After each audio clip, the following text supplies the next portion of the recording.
బాబా. విన్నది చాలు నసీం. నీ మాట నమ్మలేకపోతున్నామని చెప్పడానికి విచారపడుతున్నాం. మా జనానాలో దొంగ ప్రవేశించాడు బాబా. చాంద్ నోరు నొక్కాడు. మేడ మీద నుంచి పారిపోవడం అందరూ చూశారు. ఆ గజ దొంగ ఆభరణాలు ఏమైనా అపహరించాడా? లేదు. ఎవరికైనా ఆపద కలిగించాడా? లేదు. అయితే వాడు చాలా మంచివాడు బాబా. అలాంటి దొంగ ఎన్నిసార్లు వచ్చినా ఎప్పుడు వచ్చినా మాకు భయం లేదు, మీకు బాధ లేదు. అది కాదు బాబా.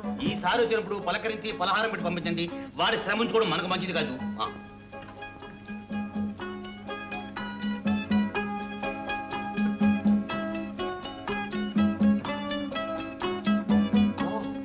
బాగ్దాద్ సుల్తాను మన దేశం వస్తున్నాడు. ఎందుకు బాబా?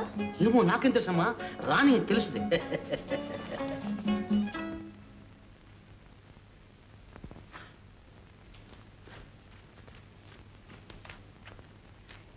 ఇల్లు చాలా బాగుంది, ఇక్కడనే వాయిస్తా.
ఎందుకు ఏడుస్తావు?